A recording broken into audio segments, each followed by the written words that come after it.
Hey, welcome back to the Cab VRV channel. Looks like Vaatividya a few weeks ago dropped the Lore of Elden Ring is Cursed video. It's going to talk probably about Miquella and Mogh and how he got kidnapped and all that stuff, which is going to flow right into the DLC. So let's take a look. Up until last week, we didn't know much about the DLC. In fact, we knew... Which is a month ago as I record this. But now we know that the DLC entrance is here. In Mogh Palace. Yes, sir. Miquella's withered arm. You knew something was going to come out of this. It's important to understand the circumstances of Miquella's death here at the hands of Mogh. Yeah, you knew when you played this and you beat him, and when you finished with Mogh and you walked up to that big-ass egg behind it, and you're just like, you know, you're like rolling around and you're clicking on shit, and you're like, something's got to happen. I didn't do something right, you know? All this time, you're just sitting there thinking, like, yeah, no, the something should be here, right? So let's dive in. That was funny. Diving, get it? Onos. Chapter 1, The Omen Mogh. As the age of the Erd Tree began, Mogh was born, of the union between Queen Marika and Lord Godfrey. I really love Omen Godfrey was the first Hornbeards. Elden Lord, and as such, Mogh is one of the oldest demigods, alongside his siblings who were Morgott and Godwyn. Mogh and Morgott were twins, born together and born as Omen, placing them in stark contrast to their brother Godwyn. You think it's interesting that Morgott cut off his face horns? Is he just trying to look more normal? Is there like any lore behind that? I think I remember from an older video that's, you know, everybody would be born with the horn, the Omens would be born with the horns, but then many of them would cut the horns off to, I guess, try to look more normal. But I don't know. Is that fact, or am I making that up in my head? Who was the golden child. Also, I like how Mogh was like, fuck that. I am exactly who I am. I am going to look like a complete badass with a horn beard. Speak.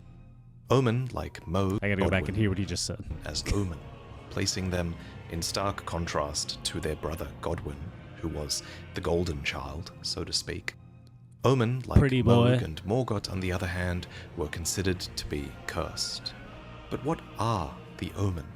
Skip this chapter if you've heard it all before, but I think the Omen are born by chance. I have heard it sprouting all these before. grotesque horns that are vestiges we will of continue. the primordial crucible.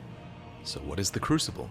The crucible is a melting pot of life that existed before the Erd Tree, and its energies are actually what became the Erd Tree. Yep. It's here that there was this blending of many creatures' physiological aspects, like feathers, tail, knot, scale, fang, and horn.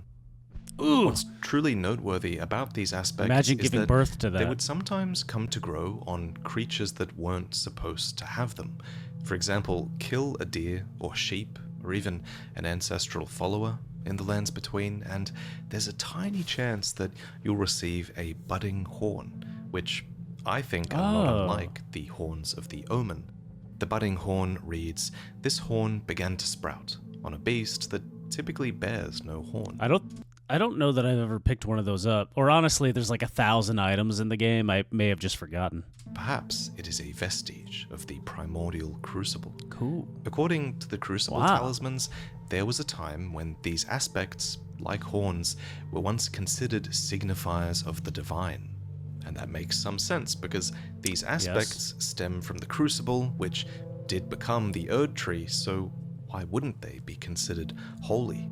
Yeah, And it's so an it's interesting during this time that we have to connection. assume that the ancient warriors known as the Crucible Knights were knighted, serving Lord Godfrey and fighting with many aspects of the Crucible, including horn, tail, breath, and even wing.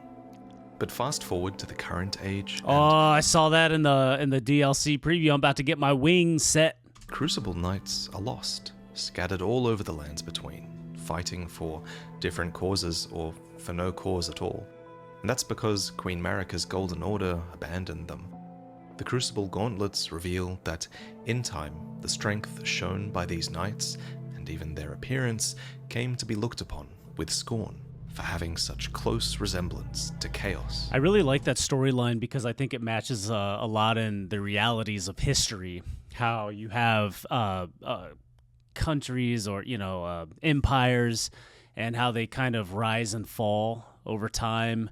And so you have these crucible knights. There's sort of a religious aspect that I keep seeing this too, and how they're just sort of clinging on to an old religion, but we know there's power and there's reality in it. Like, they're not wrong or anything.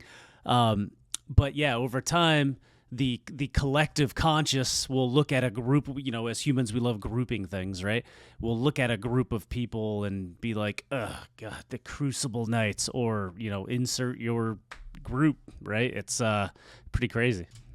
This matches a wider trend in America's Golden Order, where things were moving away from chaos and the Crucible and even the Erd Tree, and towards fundamentalism instead, as the age of the Erd Tree progressed. But the Crucible Knights got off easy, all things considered. Take these creatures, for example. Previously, they were seen as divine for having aspects of the Crucible at birth, but eventually they came to be called misbegotten instead, a word that really sends the vibe that these were now seen as contemptible creatures, bearing ill-gotten gains. They're pretty icky, the misbegotten. I mean, I think that's, they're sort of like maybe it's evolutionary almost, right? Like they're a mixture of all the things with feathers and scales and stuff like that. But when you really throw them in all like willy-nilly like that, they look gross. So, I mean, I kind of get it, right? People are judgmental. As impure, a fact revealed by the spirit ashes of perfumer Tricia, who was a healer who dedicated her efforts to treating misbegotten and the Omen as well. The Omen and the misbegotten certainly needed treatment. Yeah, this Omen, that's what I was talking about, like cut all their horns off like that. Suffered these grievous wounds as a result of their horns being cut off. Those responsible for these wounds in particular were the Omen Killers, a sect of Leyndell butchers who had full authority to hunt the Omen and amputate their horns. So, in my opinion, the tradition of cutting off Omen horns would have begun because horns are the offending part of the Omen, as they represent their link to the primordial crucible, which is something that became this accursed concept. All right, so that just answers my question from earlier, was did they cut them off to try to be more normalized? It doesn't seem like it. It seems like the Omen Killers showed up and chopped them off, and it probably hurt for that to happen. And Omen do bear more aspects of the Crucible than just horns. Mogh has a set of wings, just like the Misbegotten, and Morgott might as well, though they're only really rigged in his animation files. Instead, Morgott has a tail, just like the Crucible Knights. All that said, the defining aspect of the Omen are definitely the horns. That, and their brute strength, were enough to label them as Omen, distinct from the Misbegotten, but still born by chance, though many Omen were apparently born directly from the Erd Tree's royal line. Two of the darkest items in the game are the Omen Bairn and the Regal Omen Bairn. The word bairn means child, and these items are dolls. Right. They're fetishes that were fashioned to memorialize Omen children who are dead, or... Notice the one on the left, how the horn is chopped off just right over its left eye, exactly like Morgott? Who might as well be. The Omen Bairn's description reads, Omen babies have all their horns excised, causing most to perish, and those that survive live alongside those memorialized by the Regal Omen Bairn, which reads, Omen babies born of royalty do not have their horns excised, well, they're but instead are kept underground, unbeknownst to anyone, imprisoned for eternity. So, some concessions were made for Omen, as opposed to the Misbegotten. Two Omen children, Mogh and Morgott, were, after all, a part of the Golden lineage, so the royal Omens weren't mutilated, as long as their horns were out of mind it's pretty messed and out up, of man. sight. Rules for thee. And speaking of sight, wait, rules for me, not for thee. Seems to be rules for thee, responsible not for me. I for had it backwards. Mogh literally. Idiot. Let me go back. Yeah, rules for thee, not for me. Anyway, basically, the royalty is like, you're gonna get all your horns chopped off when you're born. Whatever. Oh, but not my baby. My baby's special. Sight. A horn, seems to be responsible for Mogh literally being half blind, as it has grown relentlessly into his eye socket. Yeah, but he looks cool. Incidentally, there's a bit of a trend with blind characters in Elden Ring and in other From Software games They see as just well, fine and they fuck you it's up. that those blinded are, ironically, able to see what sighted folk cannot. For example, in Elden Ring, it was the exiled prophets who accurately foresaw the flame of ruin burning down the Erd Tree. Yeah, that's true. And it was the guilty, their eyes gouged by thorns, who glimpsed an outer god in the darkness. There are lots of examples, so I guess coincidentally or not, Mogh, half blind and wounded, eventually did come to stand before an outer god of his own as well. And he met her deep underground. This outer god was called the Formless Mother, and the Mother of Truth, a fitting choice for the Omen, whose true mother had abandoned him. Someone was talking to me about this in the comments a while back, the Formless Mother, something I hadn't really caught previously. I need to learn more about this. Looks like he's about to actually talk about it. That's really excellent timing. A little segue into Chapter 2, the Formless Mother. We've talked about outer gods in other videos, but long story short, they're these cosmic, Lovecraftian entities that are at once extremely powerful, but also strangely limited in how they can influence events in the lands between. Instead of getting involved directly, they will often commune through envoys or vessels, and in the case of the Formless Mother, her subject of communion, or one of them at least, was Mogh. The Blood Boon incantation describes Mogh's meeting with this outer god. It reads, "The Mother of Truth craves wounds. When Mogh stood before her, deep underground, his accursed blood erupted with fire, and he was besotted with the defilement that he was born into." The text also describes what happens when you cast this incantation. You thrust your arm into the body of the Formless Mother, then scatter the blood flame to set the area ablaze. So, there's a lot to break down with this one description. But let's start with the fact that this outer god is at once both the Formless Mother and the Mother of Truth. So what exactly do these titles mean? Let's start with the Formless Mother, because I feel like that title is easier to rationalize.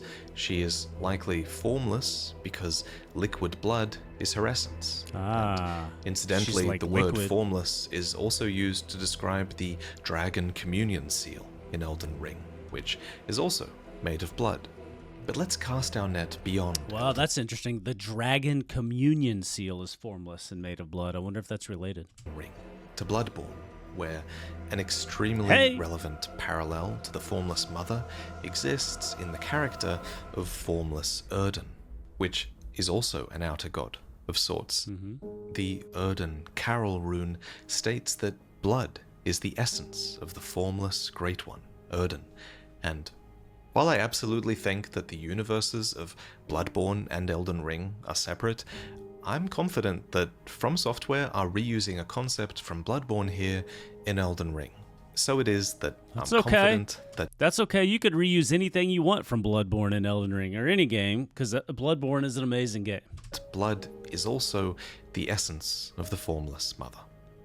That said, the Formless Mother still has a body of sorts. We thrust our arm cross-dimensionally into it when we cast Blood Boon, and when we rip our arm out, we scatter not just blood, but blood flame.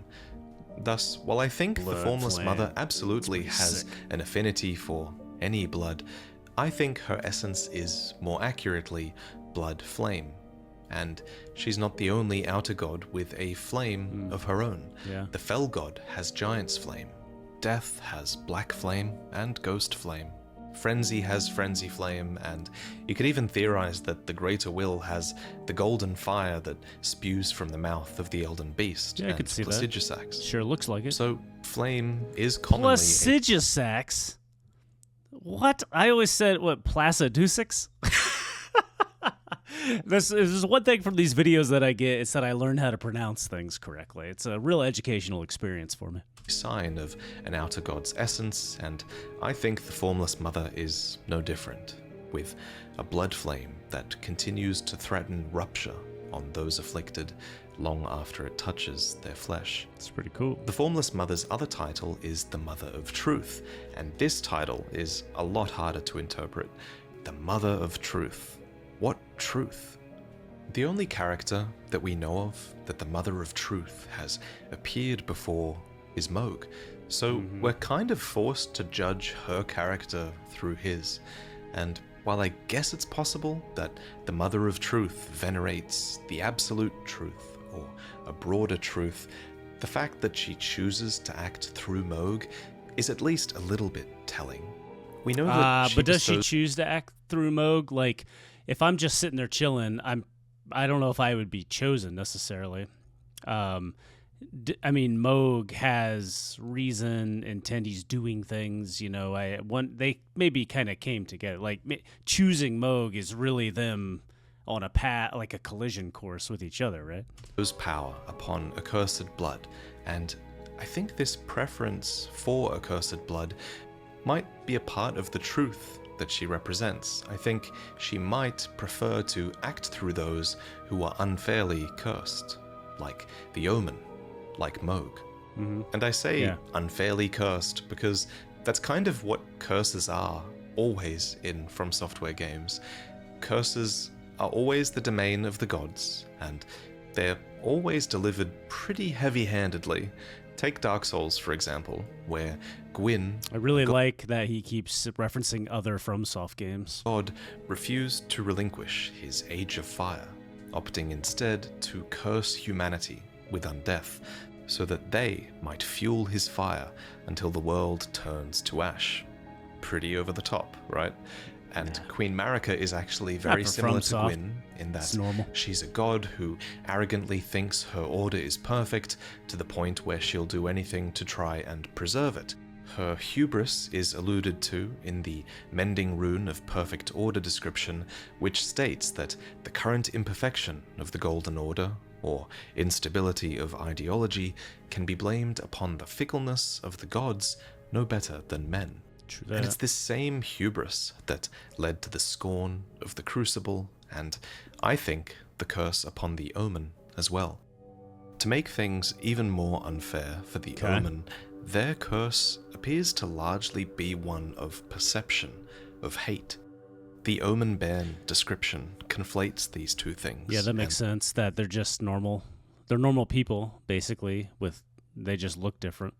Speaks from the perspective of an Omen child who pleads, "Please don't hate me or curse me, please."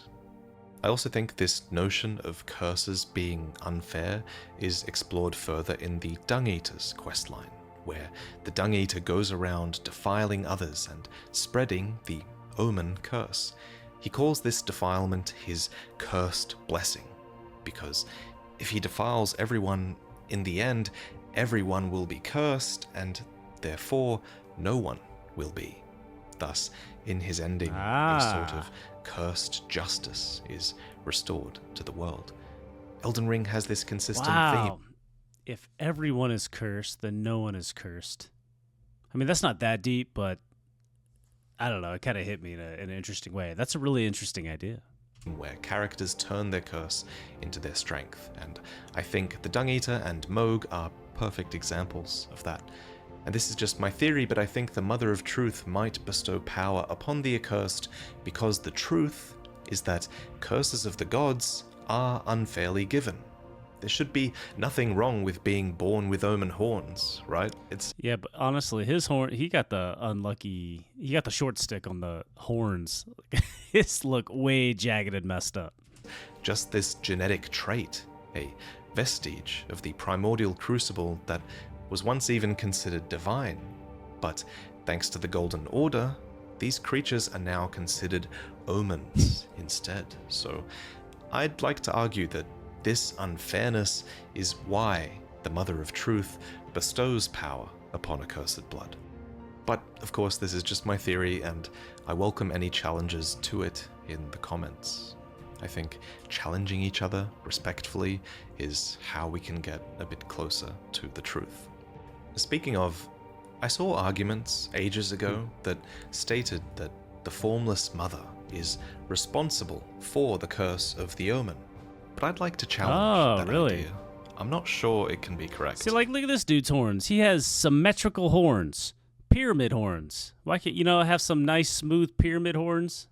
For one, it's stated that Mogh first stood before the Formless Mother underground, and he was only down here because he was already banished. Forced to be, yeah, he was banished. Omen, so he must have been Omen before this meeting. Yeah. What's more, when he did stand before her, it's stated that his accursed blood erupted with fire.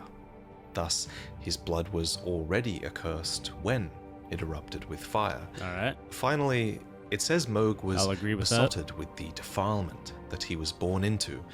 Thus, he was born Omen, like all of the other Omen children, born to be shunned in a wretched mire underground. But I think there's a reason that people argue that the Formless Mother created the Omen, and I think one of the arguments is that Morgott, Mogh's brother, also has blood flame attacks, just like his brother. So I think people reason that blood flame is therefore synonymous with having accursed blood and that all Omen have it. But that's not true, because only Mogh and Morgott seem to have blood that was set ablaze. Okay, so why does Morgott have it? Ablaze in item descriptions, and it's clear Morgott weaponized his own flaming blood by recanting it, but no other Omen fight with blood flame. So I reckon they both received this blood flame from the Formless Mother. I think the Formless Mother appeared before not just Mogh, but Morgott as well, even though that's never mentioned. Only difference was Mogh embraced this power, and I don't know. Sometimes when I watch things like this, it makes me think that, it could be that there's no reason, that the thought wasn't put into that from a development standpoint, and they just gave him fire blood because that's cool. As much as I think like there's so much detail and it works very well, there's a lot of things in this game that it's not super precise and it's left to interpretation. And maybe that's what happened, or maybe no one's ever thought about it before. And I think that happens more often than people like to admit, honestly. What spurned it? Indeed, Morgott only uses blood flame against us in his boss fight as a last resort. Morgott's blood flame became a cursed sword that reads, Weapon of Shifting Hue, used by Morgott, the Omen King. It's pretty the accursed blood sword that Morgott recanted and sealed away, reformed into this blade. For him to have this, I think, He just took the blade from Mogh. Wait, is that what he said? Cursed blood that Morgott recanted and sealed away, reformed into this blade. He beat me. I think he's right. Into this blade. For him to have this, I just went on that big monologue about, it wasn't it's a just mistake. Mogh that was approached by the Formless Mother, it was Morgott as well. They were both underground, assumedly sealed in the same place, after all, so I think both of them had their accursed blood and their set brothers. aflame. I think the Mother of Truth, like so many other outer gods, attempted to influence a demigod, and I think they failed with Morgott, but succeeded with Mogh. In the end, both Mogh and Morgott weaponized their trauma. For Mogh, we can look at the cursed blood pot, for example. I'd love to hear a conversation with Morgott and Mogh, like right now. It's like, Mogh, why? Like, why do you want to be the Lord of Blood, dude? You throw at enemies to douse them in accursed blood, causing summoned spirits to assail them with a rabid fervor, a childhood memory of the Lord of Blood. It's basically saying that Mogh remembers being attacked for his accursed blood as a child, and considering the blood specifically motivates spirits to attack, it might be referencing Mogh's experience of being haunted by evil spirits. According to the Omen Smirk Mask, evil spirits haunt the Omen in their nightmares. So with this cursed blood pot, now Mogh could give others a similar experience. The Mother of Truth craves wounds. Wow, it's deep, She man. desires bloodshed, swarm of Wants flies, everybody to blood moon, feel blood his flame. fear. Everything to do with her is designed to let the blood flow. So, the Mother of Truth's base desires are quite simple. But does she want more? Where do Let the her blood goals flow. end, and where do Mogh's begin? Well, beyond specifically wanting to empower the accursed, and beyond craving bloodshed, the Mother of Truth doesn't seem to want much. Take Mogh's sacred spear, for example. It's called an instrument of communion with an outer god, and all it seems to do is pierce the formless mother, coating the blade in her blood flame. Do you think she's just like invisible, 5 feet above him at all times? So you just like, or a foot above, and you just throw blood out or stab up. She's just always there. What if you were on a trampoline? Would your head be poking her ass or whatever is right above you at all time? There's a lot of questions that I need answers to. That's it. That's the communion. What's more, this sacred spear is a design that will come to symbolize his dynasty. Not the Formless Mother's dynasty, Mogh's dynasty. The Formless Mother might enable this, but at the end of the day, she is behind Mogh's dynasty, but she's not the face of it. So the most you could say, I think, is that she has ambition, yes, but she's not interested in being this god that's worshipped. I think that's very fitting for an outer god, actually. Instead, That it's seems Mogh's to be ambition that true. we should talk about. Yeah, I was gonna say, most gods, at least like in religions and of years past, typically like want to be worshipped. In fact, it's even in a lot of like mythologies, they're like the gods require it or you are punished and things like that. But that becomes kind of unique in outer gods of various FromSoft games that they don't. Some do obviously, but some don't. They're just kind of there, have some sort of will. They're sort of pushing things to happen with no clear desire or purpose. And it's Mogh's ambition that led him to leave the sewers long ago, probably as soon as he could overpower the shackles that bound him here. This battle you have down here with Mogh is actually with an omen illusion, not unlike the fight that you have with Morgoth's illusion. Omen have this ability to conjure illusions. We can sort of infer that from the soundtrack, which calls them omen illusions. That's an omen Morgoth ability. uses his I didn't illusion know to that. hinder the tarnished. His is pretty easy to understand, but it's kind of hard to understand why Mogh's illusion is down here in the sewers. Mogh's true location where he is a grew bit of a up. mystery, so maybe he It's where put the illusion here to throw trackers off the scent and sort Maybe. of pretend that he was still in the sewers.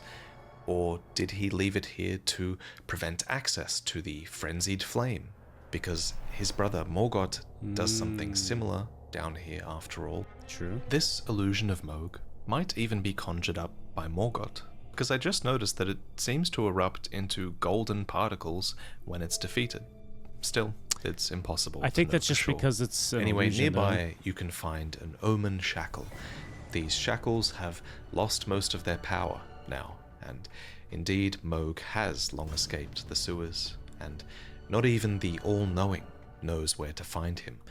But he's Yeah, what here, does he know anyway? somewhere underneath the land of Caelid, a so-called Lord of Blood who rules in the ruins of an ancient civilization, which he has decided. The Mogh really grows on me as a character in the game. Like, as far as visually, like he looks so cool.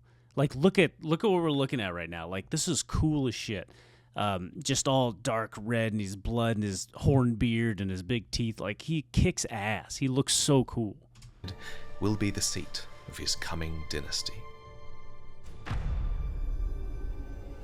Chapter 3, Moghwyn Dynasty. This place is drenched in blood, swarming with Mogh's servants, and the crumbling palace itself is awash with the formless mother's blood flame. But it was not always this way. The map of Mogwin Palace reads, "In the lightless depths lies the cave of an ancient civilization. It is here Mogh, the Lord of Blood, is building his palace, to be the seat of his coming dynasty, named Mogwin." So, this ancient civilization existed long before Mogh. What was this place? This ancient dynasty isn't given a name, but everything here should look very familiar. The underground woodland evokes the one found in Shifra. The statues depict the same bearded figure as the statues in Uld Who's and that? Ul. These are the remains of an ancient dynasty that can be found all over the lands between. Wow. And Mogh has very intentionally started to build his dynasty on the remains of their own. Mogh calling his rule a dynasty is intentionally evocative of the ancient dynasty. We know about this ancient dynasty because of the oracle bubbles, which are the sorceries of the claymen who served as priests in the ancient dynasty. The description goes on to state, the claymen search. Do you think that's for what a lost sperm dynasty. sees? The Right, that right description there. goes on to state, Did it? the claymen search for lost oracles within their bubbles. Sorry. And there's a whole video to be had on this topic, so I won't go too deep into this for now, especially since their culture doesn't really seem relevant to Mogh at all. Because I don't think Mogh is intent on reviving the old dynasty or continuing it. Rather, item Starting his descriptions own. stress that his is a new dynasty. And if there's anything from the old dynasty that It's a new dynasty. I'm going to say dynasty. That's not how I would pronounce it. I don't know where this dude's from, but you got a new dynasty. But maybe he's just not a good interior decorator. So he's just taking all the visuals that he's used to. It's not a hard explanation. he does use, like the architectural remains of the palace, or even Also, possibly the you need materials. antiquated Latin that he speaks.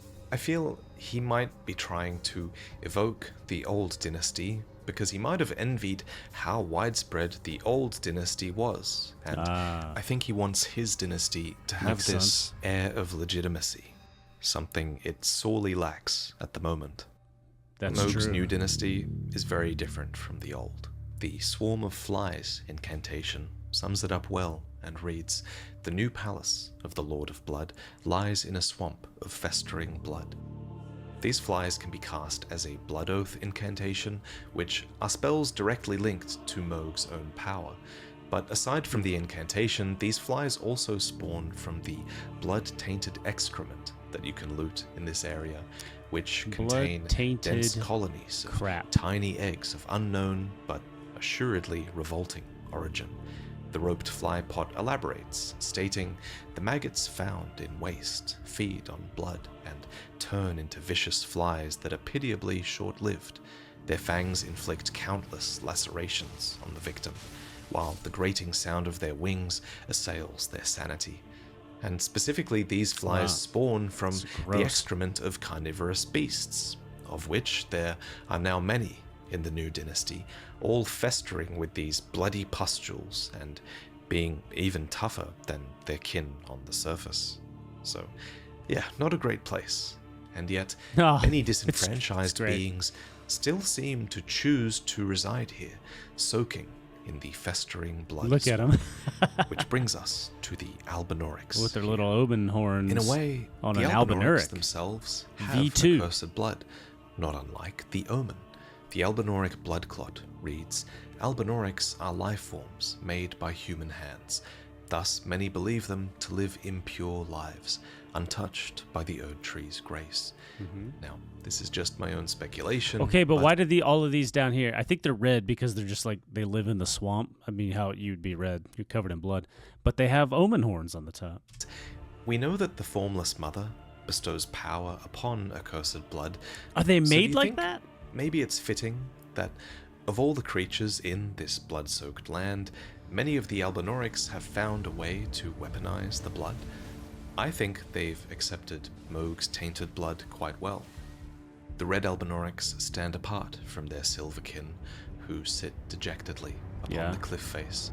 The red ones patrol the area and fight with attacks that are actually unique from every other Albinoric in the game.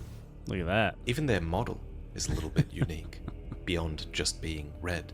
Look at their heads and you'll see these tiny little omen horns sprouting. Personally, I believe this is because they've been soaking in blood. Specifically... Okay, so if I'm born an omen, is that truly just chance, or was my mother tainted by omen blood or something like that?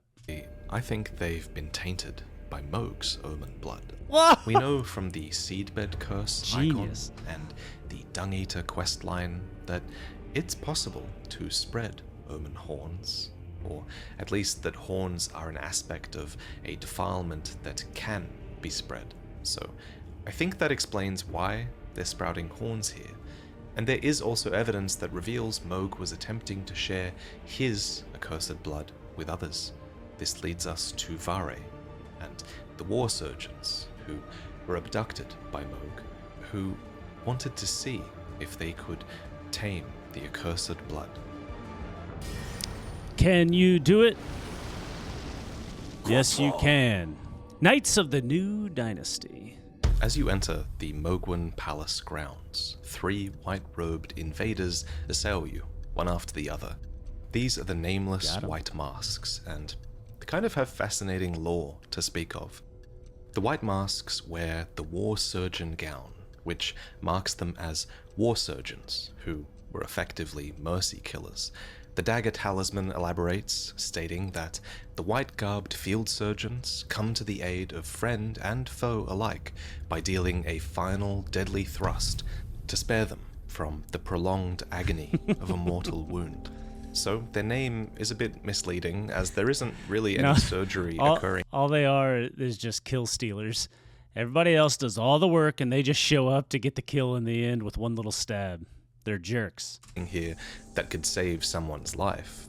Their favorite weapon is the Miséricorde, a dagger with a name that translates to mercy, and it reads, "Dagger favored by military physicians in white. Medicine is mercy, and mercy upon the battlefield is ruthless." It's poetic. The White Mask's weapon is found in a storage quarter of Stormvale, and their talisman is found in Volcano Manor, so it's kind of difficult to say which faction they served, if any.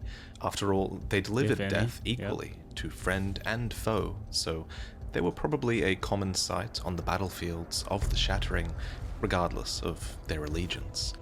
Their choice of white clothing is curious as well. It's pretty cool looking. In war, white is the color of truce. I do like the white mask. I feel like it's very... a lot of the masks have something to it. They try to make it very cool, and this is about as plain as you can get, but still something about it has a very creepy... There's a creepy sense you get out of it, especially in the shadow that we're looking at it right now. It's pretty cool. Is appropriate for these somewhat neutral characters, and incidentally I think white also shows bloodstains a lot more starkly, and maybe that's why the color was chosen as well. These characters definitely got their hands dirty as they delivered their mercy, but constantly delivering mercy would eventually cause them to turn depraved. The dagger talisman ends with the line, "A sense of mercy is a catalyst for bloodlust." Yeah, how about that? Their weapon warns one to beware the killers, clothed as men of compassion. Yeah. So the war surgeons inevitably developed Look at this taste dude. for blood. And it was this very fact that eventually led to them being targeted and abducted by Mogh. The war surgeon gown reads, "Of the surgeons that were abducted by the Lord of Blood, none were able to tame the accursed blood. None but Vare, that is, though he was an exception. Therefore, the war surgeons, these nameless white masks that assail you in Mogwen Palace, ended up here because they were unexpectedly abducted by the Lord of Blood. This reveals that Mogh was searching for potentates who might be able to control the accursed blood that he had been graced with. It's more proof that he was looking to share his accursed blood with others. And considering these surgeons now invade on behalf of Mogh, it seems clear that they were happy, on some level, to have this new violent outlet for their bloodlust. Though only one of their number actually manages to tame the accursed blood as Mogh desired. So what does that actually mean? That Vare. Yeah, with but what does that really mean, to tame the accursed blood? Well, earlier we We're synced speculated up. that the Albinaurics are growing horns because they've been doused not just in blood, but in Mogh's accursed omen blood. And I really do think that there's a lot of evidence that Mogh is trying to find worthy recipients who can tame his essence. Because instead of the phrase tame the accursed blood, the original Japanese actually says something a bit closer to accept the accursed blood, which brings me to this interaction with Vare, where he gives you a wound and you accept what is assumedly Mogh's noble blood. Give me your finger. This noble blood will be an immutable badge of honor once it settles. That's pretty crazy that we Inside just of let that happen. Oh, good heavens. Clench your teeth or something. He talks The shit bloody finger so item, well. which is your finger, I might add, reads, "Glistening blood has been siphoned into the nail of this finger. Its sickly pale skin feels nothing now, but the nail still aches with the sweetest pain." Sweetest pain. Never forget that feeling of agony, for it is what binds you to Luminary Mogh, to all of us. And with a fresh infusion of this accursed, noble blood, you can invade other tarnished and Let's sate go your kill people bloodlust, now. materializing out of blood in other worlds, just like Mogh That doesn't does. really seem like But that's Mogh's like desire. That's Vare's desire. He's got the bloodlust. Not the only way that you can invade with what is assumedly Mogh's blood. You can also do so with a festering bloody finger. These are consumable items, and they're not your finger this time. And 3 of them are given to Thankfully. you by Vare, and Imagine he gives them eating to that. you as a test of sorts. Oh, I have a gift for you, something fit only for the wise. A means for circumventing the draw of the 2 fingers.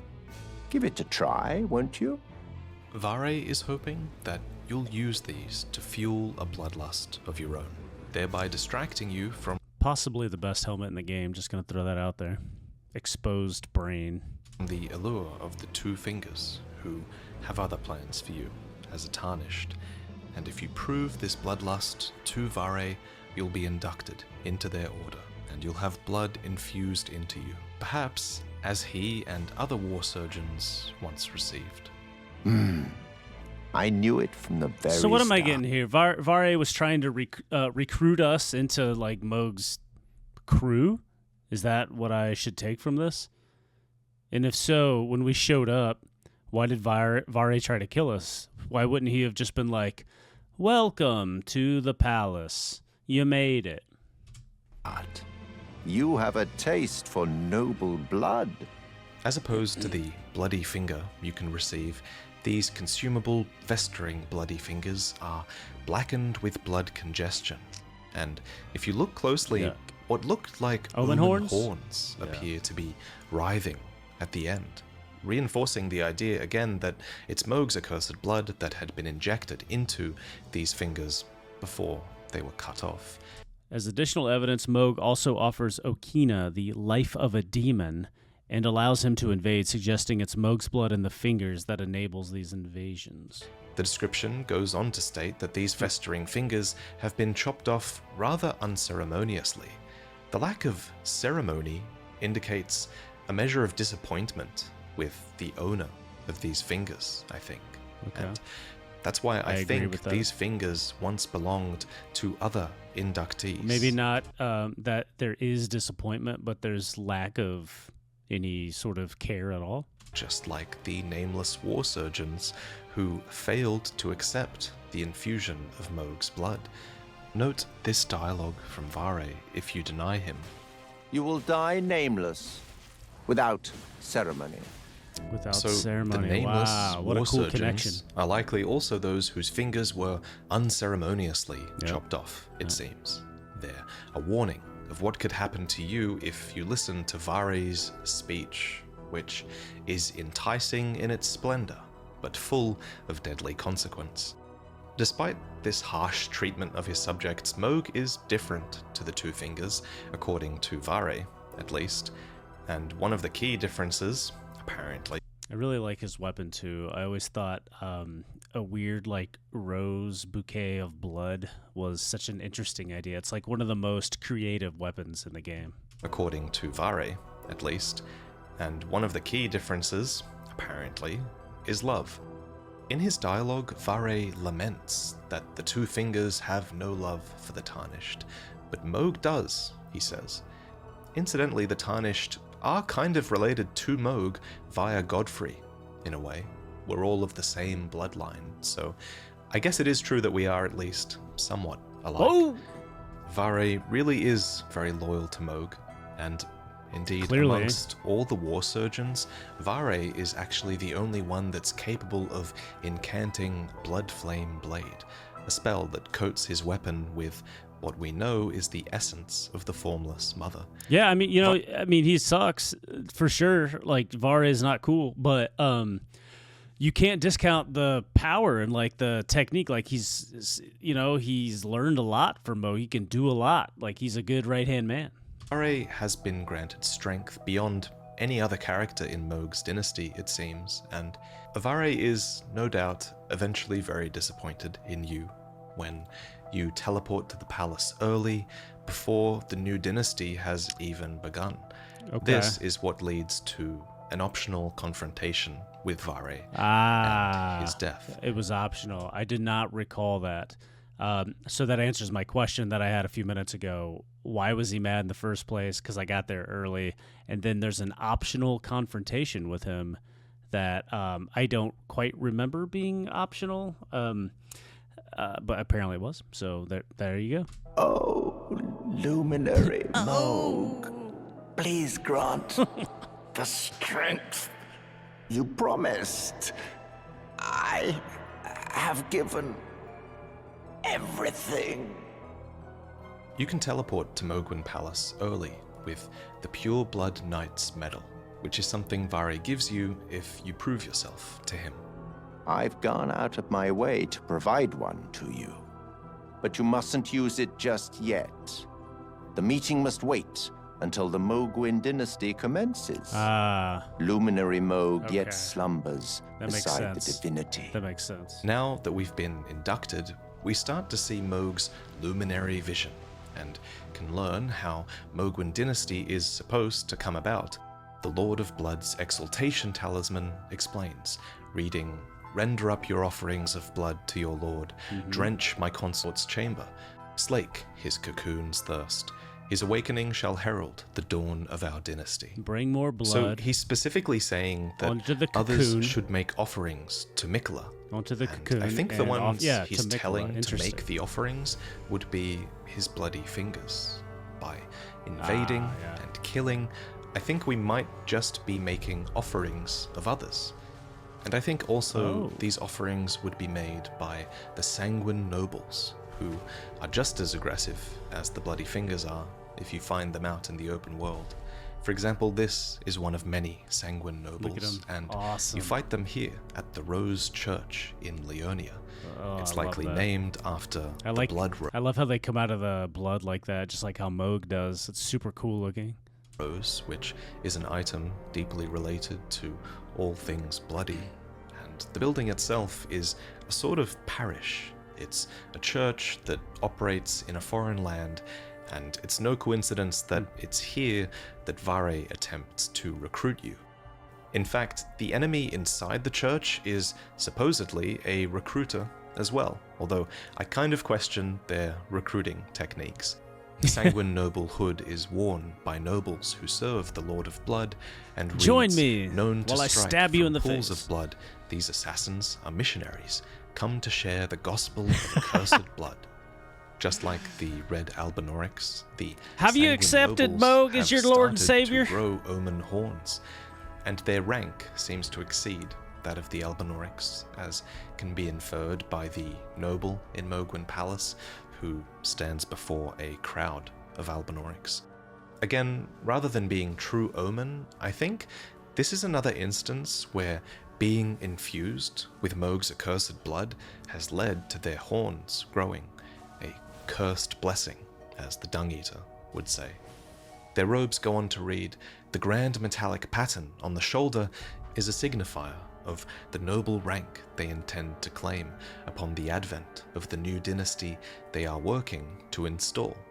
And their weapons are designed to rip the flesh with sickening efficacy, suggesting that they really are working to install this new dynasty via the blood loss of others, making offerings for Miquella's Ooh, did you see his via foot? the blood Look at their feet. It's like high-heeled feet. loss of others, making offerings for Miquella's cocoon. And again, I think the bloody fingers are the same way. Ura calls the bloody fingers tarnished, held in thrall by cessblood, zealots who stalk their own. I still don't actually understand everything with Miquella yet, which, yeah, okay. Miquella's Nightmare, Bloody Bedchamber. Okay, we'll get there. If it isn't Nereus, the bloody finger, the end is nigh. For you. Ura is familiar with many such bloody fingers, none more so than Eleonora, who is the one he loves, and she's the one who he considers to be the deadliest bloody finger of all. I'm dying to see you. Eleonora. Violet bloody finger. In the end, though, Eleonora kills Ura here at the Second Church of Marika. And this church is interesting because despite being a Church of Marika, there's clearly been an attempt by Mogh's adherents to usurp it. Note the blood roses, the sanguine noble who appears here, the hound here festering with blood, and of course Eleonora herself. It's like there's clearly a lot. It's funny when you, I don't know if it's just me, or you tell me if you feel the same way when you play this game, or really any game that has a lot of like content like that. It's so hard for me in the moment to catch the details.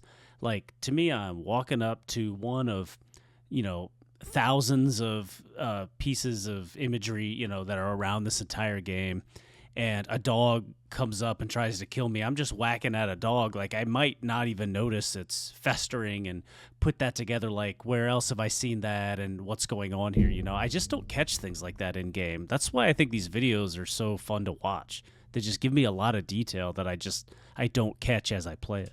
Is one of Mogh's bloody fingers, the most dangerous of them all, if Ura is to be believed. Perhaps it's for this reason that Mogh might have entrusted her with the purifying crystal tear, an item that can nullify the effect of Mogh's Rite of Blood attack. Either that, or she has somehow procured this purifying crystal tear because she has a secret plan to attack Mogh. You could definitely speculate in that direction as well, I think, if you wanted to. All right. Eleonora wields a twinned naginata, a weapon that's forged in the land of reeds, which is a place locked in civil war that has become alienated from the culture of its neighbors. Little wonder it is said that the entire nation has succumbed to blood-soaked madness. Oh. It's on this note that I'd again like to return to the description of formless Erden in Bloodborne, specifically the part that says both Erden and Erden's inadvertent worshippers surreptitiously seek the precious blood. Earlier we established that Erden and the Formless Mother clearly have some overlap. The parasitic blood. I speculate that this overlap could extend to Erden's inadvertent worshippers as well. Additionally, a place linked to Mogh called the Wraithblood Ruins exists, and the rune related to Odin is the Odin Wraith rune. Means unintentional or accidental worship in Bloodborne this context. Is so good. And I think that the Formless Mother might have many, many children, because I think you can make a good case for her having many inadvertent worshippers of her own. After all, the blood-soaked madness of the land of reeds has led more than one of their number directly to Mogh. Introducing Okina, who is a demon of a swordsman.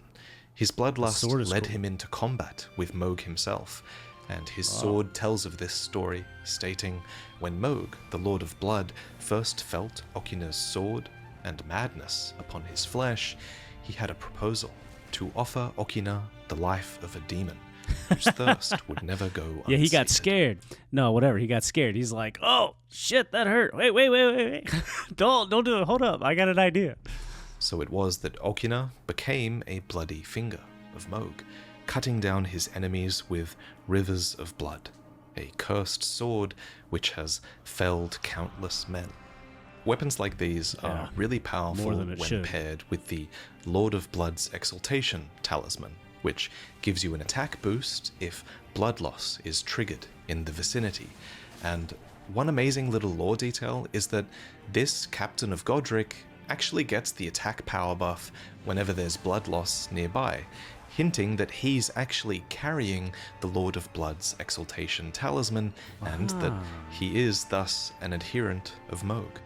The weapon art he uses, Bloody Slash, also suggests as much, as it is a Blood Oath skill granted by the Lord of Blood. So it seems this Stormvale captain has either defected or is secretly loyal to Mogh, or he has a dual allegiance. Dual allegiance left open to your interpretation. Yeah, that's just what I was gonna say. Like I said, me and Vati are, we're like this on this video.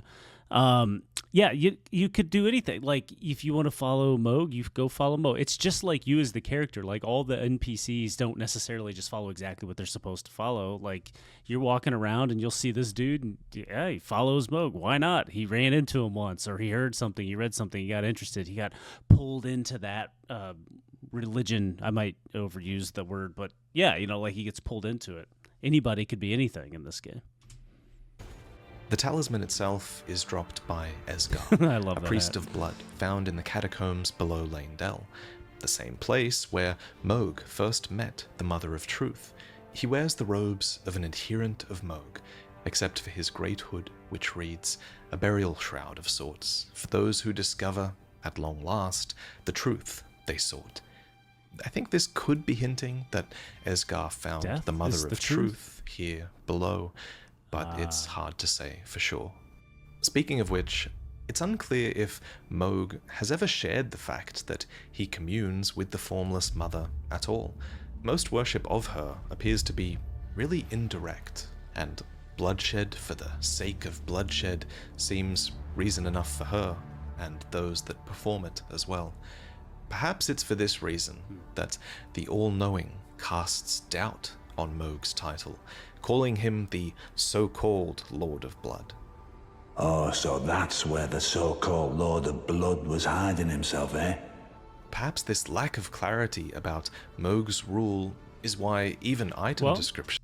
I mean, wouldn't the All-Knowing, if he doesn't know something, wouldn't that make him doubt it, right? Like, I think I know 99% of things. I have ears everywhere, and if I have no evidence of something, I'd be like, well, no evidence. I mean, this guy's basically Mr. Empirical. He's just over here like, if there's evidence, I believe it. If there's not, it's not. And that's how he rolls.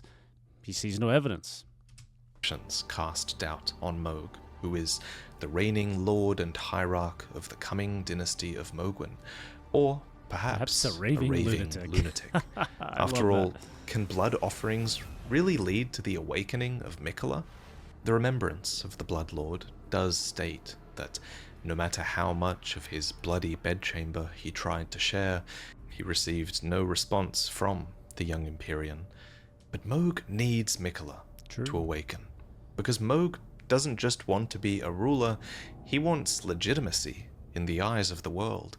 And since Miquella is an Empyrean eligible to be the god of this world, he could give Mohgwyn a legitimacy that might match even the Golden Order, which is structured in a similar way. It has a lord and a god at the forefront. So, it's time to finally talk about Miquella, for if he does awaken, then it's very likely that this will lead to the coming dynasty named Mohgwyn, and whatever nightmares that may bring.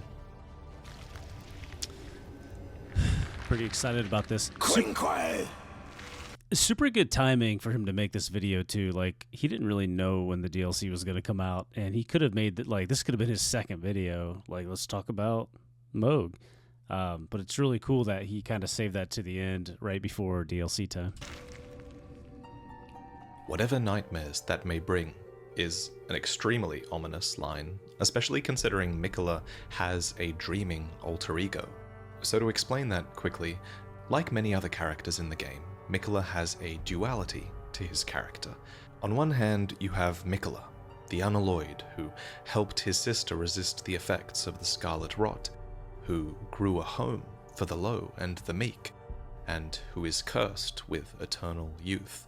But then, on the other hand, Miquella is also Saint Trina, a mysterious character that has powers relating to sleep and dreams. The symbol of their faith is this, Trina's lily, which dulls the senses, preventing agitation. And it's no coincidence that this lily is shaped just like Miquella's lily. Yeah, of course, that's not a coincidence. I keep thinking, I don't keep thinking, I put some thought into the Saint Trina, and Miquella might not be kind. Miquella might be evil and controlling everybody. I was thinking about this a while back. Who knows? For the nascent Miquella is Saint Trina, or they're moonlighting as them in their dreams, so to speak. Moonlight, okay. And whatever Saint Trina has been doing, it's made a really good impression on a great many people. The Lands Between is a pretty harrowing place, after all, and to get relief, it seems some people have turned to Saint Trina, whose lilies help them get away from it all. This is like a Priests drug, of man. Saint Trina also exist, crafting sleep arrows to spread their teachings. The sweet oblivion of sleep can become quite the habit. Another such item is the sleep pot, which says, like a lullaby or a quagmire, its light purple haze irresistibly draws its victims down into sleep. Sweet dreams. Incidentally, the word lullaby brings to mind another piece of cut content to do with Miquella, where the red-eyed merchants were once taught the song that they play in their tomb by a mysterious figure. And fittingly, Saint Trina's full cut name is Saint Trina of the Cradle Song, which connects them to the merchant's song.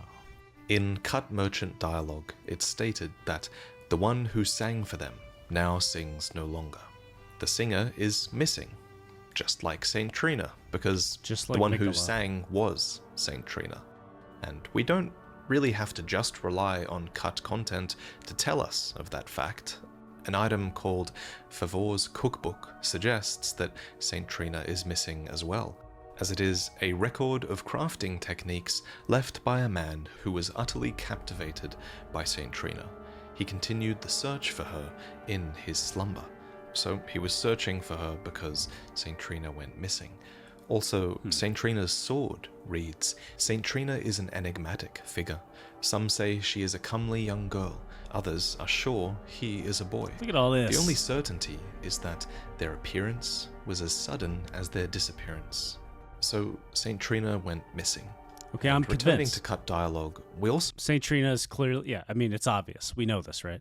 learn about a character called Rico, a cut NPC who claims to be Miquella's humble servant, and who we believe finds Miquella's body at Mogh's palace. Oh. Here, Rico states, "Finally I have found it. Saint Trina, no, Lord Miquella's cadaver. I have partaken of untold secrets, such that I may aid you, O Lord. So please, I hope you welcome your humble servant, Rico, into your dream, the world of your heart." So, Rico... Oh, man. We're going to get pulled into the dream. The DLC is Miquella's dream, or Saint Trina's dream. believed that he was finally going to be able to aid Miquella and enter his dream, now that he'd found him in the physical world. Before the DLC trailer was revealed, I would have said, yeah, I reckon the DLC will take us to Miquella's dream world. It sounds like the perfect place for DLC. Right. But now, with the recent trailer, it can't be that simple. because the Why? interviews featured in my DLC video make it quite clear that Miquella's cadaver will instead take us to the Land of Shadow, a place that was once physically a part of the Lands Between before it was veiled and obscured by Queen Marika. In that video, we speculated that the Land of Shadow might be a place where the dead go. We speculated that it might be a kind of afterlife, or at least it might have once been a sort of afterlife before the Erd Tree sort of took over that role. We reasoned this because Miquella is said to have divested himself of his flesh to get there. The poem Could it reads, be the same place? Like, Miquella's dream is the Shadow World? Shadow Realm? it was to this land that Miquella departed, divesting himself of his flesh, his strength, his lineage, of all things golden. Of course, we don't yet know the true nature of the Land of Shadow, but it is kind of fitting for Saint Trina, of all people, to have died to arrive Man, in this that thing place, is so cool looking. because death in Elden Ring has long been linked to sleep. For example, when Roger succumbs to Deathroot, Yeah, he he sleeps. says this. Lately, I feel I'm on the precipice of falling into a deep, fathomless slumber. Yeah. And I have an inkling it could spell trouble for you somehow. Roger is almost hinting that he might be a threat in some realm beyond sleep, and he's kind of right, because later we do find Roger, or a part of his vitality at least, which has been weaponized by fear. We do this inside of Godwin's deathbed dream, a phrase that obviously has sleep connotations as well. So I wonder, with death being so linked to sleep, could Miquella have planned this death in his own slumber so that he could travel to the Land of Shadow? Interesting. One piece of evidence for Miquella's death being a sort of deep sleep could be the slumbering egg, which is an owl egg that will never hatch, prized as a symbol of the most sublime slumber. The egg is this powerful parallel to the situation with Miquella's cocoon. Miquella's cocoon was taken by Mogh before it was ready to hatch. Just so, this egg is looted from killing an owl, and thus is also taken before it was ready to hatch. Perhaps before it was even ready to be born. The How owl dare you. inside will never hatch, it's essentially dead, and this egg's description reminds us that this state of death is the most sublime slumber there is. So, I conclude that there's a strong parallel between the slumbering egg and Miquella's cocoon. Touching the arm that extends out of the cocoon will bring us to the Land of Shadow, where Miquella traveled, long before us. As per the IGN interview, Miyazaki states that players will be following in Miquella's footsteps in the same way that they followed the blessings of the Sites of Grace in the Lands Between. Wow. And of course the player is not the only one who is curious about Miquella. There are several other characters in the world and NPCs who have been following Miquella as well, and the player will encounter them on their journey in the Land of Shadow, and they will make new friends and enemies, we hope. I did not watch Fittingly, that interview, so while all of you are standing by probably watched it or watched this video before, and I'm just over here like, yeah, it's gonna be this. I didn't watch that, so that was all news to me. It's pretty interesting. Miquella does have many followers, so does Saint Trina, and while no one seems to know for sure where they disappeared to, it is rumored. Gideon's dialogue reveals that he suspected Miquella was with the Lord of Blood, and there's even a phantom in the consecrated snowfield who points towards Mogwin Palace's Waygate, and they died knowing exactly who took Miquella as well. And then of course there's Rico, that cut content character who senses their master needs Your boy, their Uncle aid. Rico. Indeed, Saint Trina and Miquella seem to live on, beyond the death of their flesh. And while the Land of Shadow might not literally be the dream world that many expected it to be, there is evidence that Saint Trina's presence has been felt here. For example, this is Saint Trina's lily in the base game. It looks a bit sad, right? It only has a tiny hint of purple left. So, this is why I wonder, could this lily in the background be a true lily of Saint Trina? it does appear to be more whole, and it appears in a sort of quagmire of sleep here. There's that signature purple sleep hue, and there's a masked character who is slumbering in this place. Incidentally, another thing I missed was that you can actually spy some lilies lots of them in the background of this fight as well. So yeah, they're everywhere. perhaps this boss is linked to Saint Trina?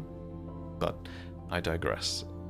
Miquella's actions are becoming clearer to us, but that still leaves Mogh. First up, how did Mogh manage to abduct Miquella? Well, earlier we talked about how Mogh abducted the war surgeons, presumably to test the accursed blood on them, so already Mogh has a bit of a history of abduction. And if he can materialize from blood anywhere, like this cutscene suggests, and like his sanguine nobles and bloody fingers seem able to do, well, that would certainly explain how abducting Miquella was relatively easy for him.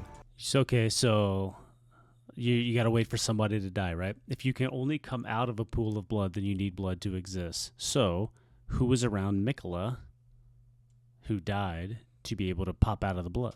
Especially if Melania was away fighting Radahn at the time. So during Miquella's abduction, he was ripped out of the tree. There's clearly a large gap here in the tree-like woman's form, almost as if this figure was pregnant with Miquella. Oh, I noticed that, yeah. Indeed, Miquella sits atop a giant pelvis bone in Mogh's palace, showing just how wholesale he was ripped from the Halig tree itself. The Mother of Truth desires a wound, indeed. So we know what happened, but why? Why did Mogh think abducting Miquella was a good idea? Sex. You just said 6? For that one. Mogh believed Miquella could have transitioned from Empyrean to God. That's funny. Maybe even Miquella believed that he could. And I think Mogh wanted to take advantage of this process, and take advantage of the new god that would soon rise. The remembrance of the Blood Lord reads, wishing to raise Miquella to full godhood, Mogh wished to become his consort, taking the role of monarch. But no matter how much of his bloody bedchamber he tried to share, he received no response from the young Empyrean.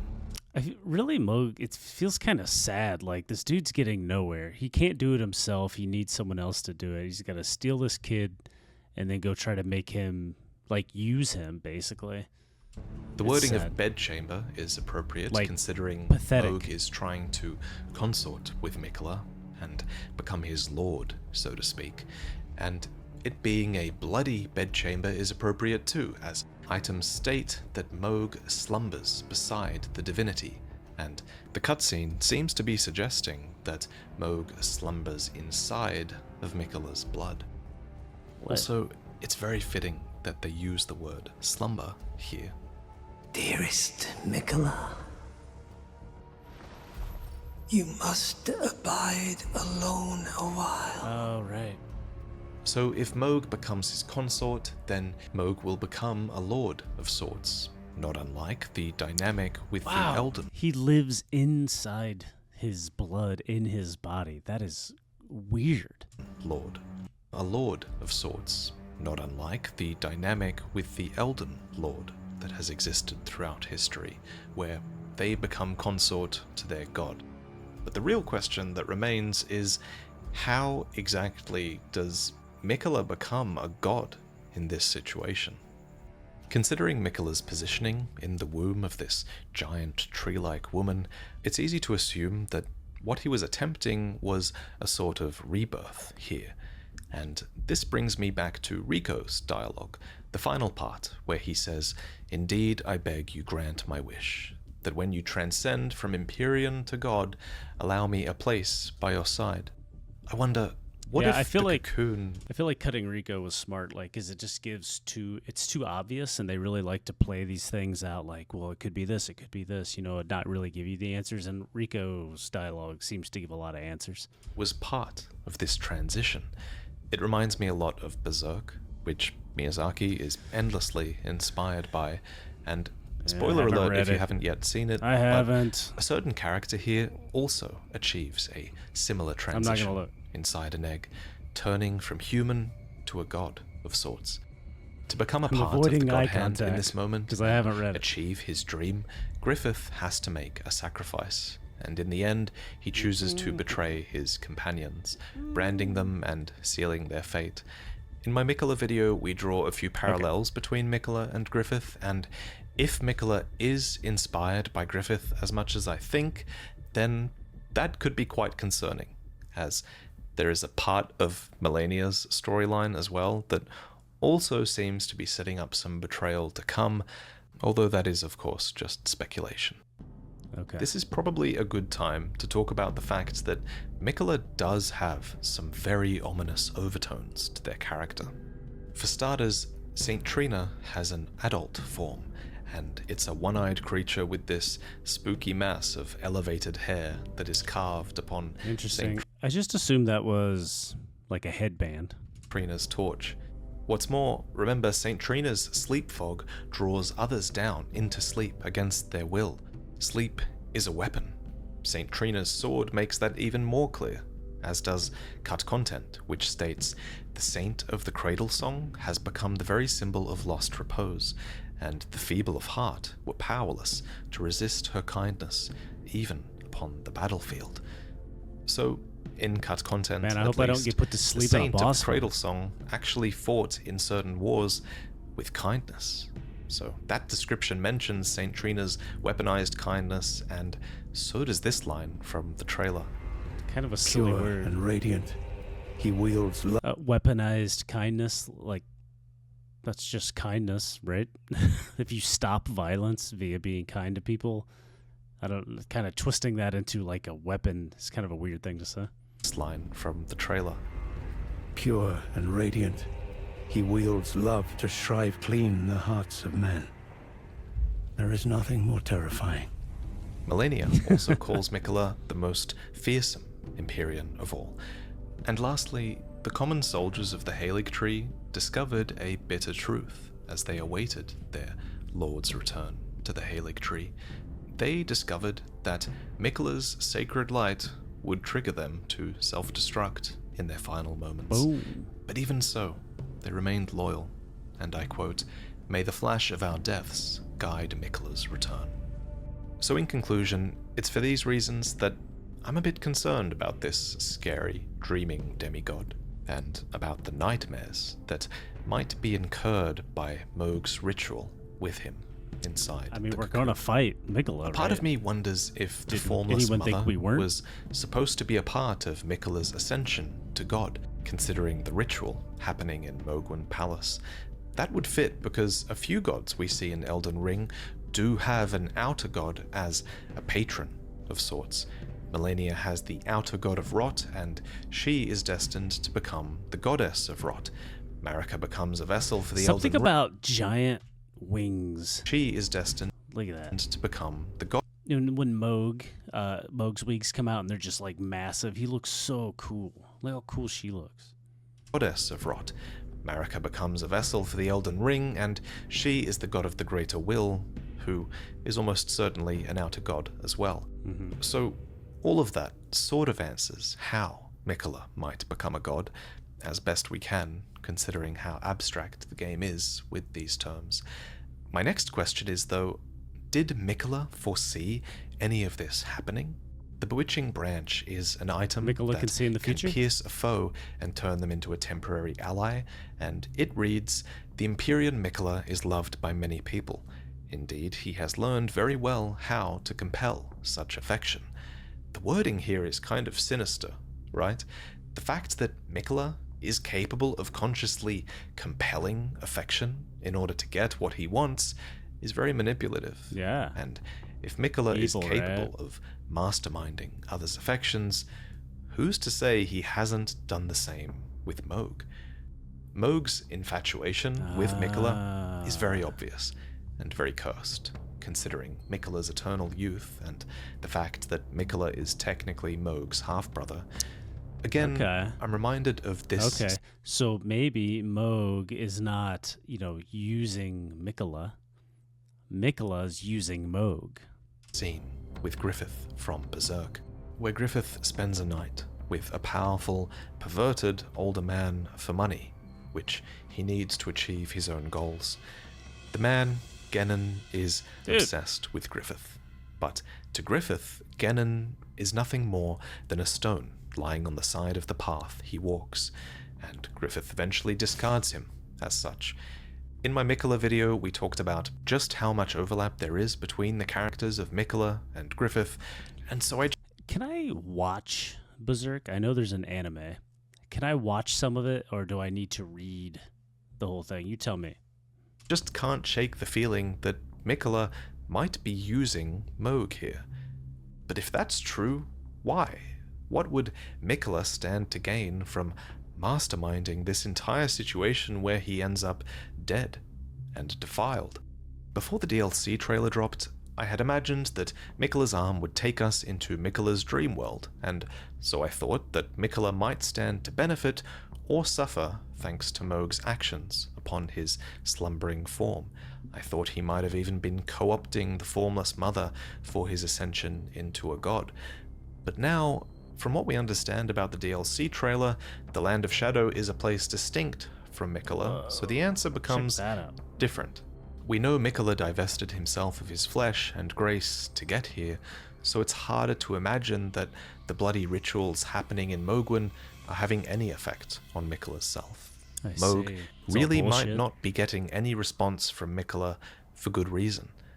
So I'm going to present one new theory on why Miquella might benefit from being here, based on the information we have from the DLC trailer, and it's this. So, we know Miquella divested himself of his flesh before reaching the Land of Shadow, right? Yeah. And we know that he also divested himself of his grace to get here. He divested himself of his lineage, of all things golden.